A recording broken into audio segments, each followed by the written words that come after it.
On the afternoon of May 26, 1969, Jeffrey Hunter suddenly collapsed on a staircase. In his home in Van Nuys, there was no explosion, no crowd, no dramatic Hollywood-style scene.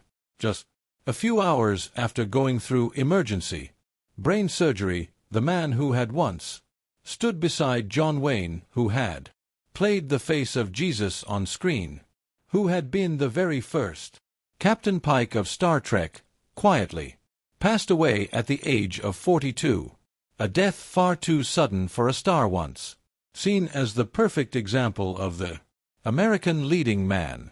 Jeffrey Hunter had almost everything Hollywood ever looked for: strong looks, a firm voice, a calm presence, a solid acting background, and the ability to stand strong in westerns, war films, and religious epics as well. But the closer you look, the more his life shows itself as a series of painful contradictions. He was talented enough to get big roles but never fully reached lasting stardom.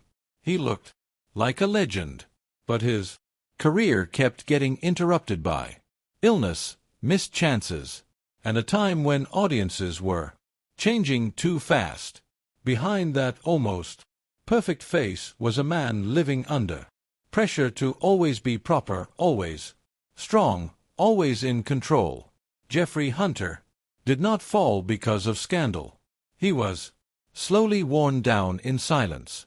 And that is what makes his story even more sad, because this is not just the life of an unlucky actor, but the journey of a man who once came very close to greatness, only to be pulled away from the spotlight by fate in a single fall.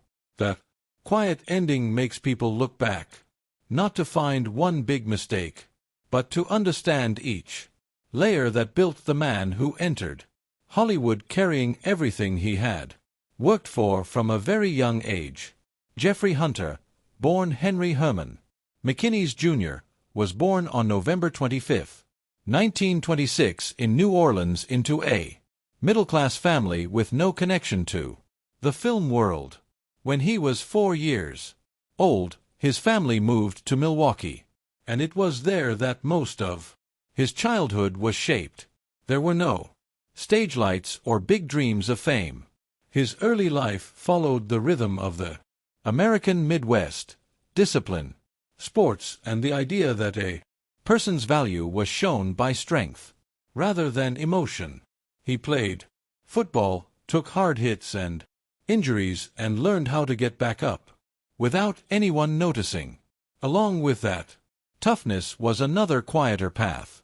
While studying at Whitefish Bay High School, Hunter started taking part in WTMJ radio programs and performing with the Children's Theater of the Air. There was no big stage, no live crowd, only his voice, traveling through the air where every mistake could not be fixed. From there, he learned to control every breath, every pause, and his presence, even when no one could see him. The summers he spent with traveling theater groups shaped him even more. Small stages, hard schedules, and always changing audiences took away any romantic idea of acting. It became work that needed accuracy, strength, and the ability to adjust fast. There, Hunter did not learn how to shine. He learned how to stand steady. In 1945, he joined the United States Navy, trained as a radar technician, and worked in a strict environment at the Great Lakes Naval Station.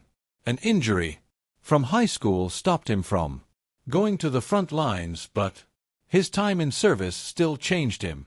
It gave him habits of discipline, strong focus, and the need to stay in control in every situation. When the war ended, Hunter returned to college life at Northwestern University, studying speech and radio, continuing to improve the skills he had already started building. From radio to stage, from the military to the classroom, his path did not have one big turning moment. Everything grew slowly, step by step. until he stood on the university stage, with a presence that had been built long enough that it no longer needed to prove itself.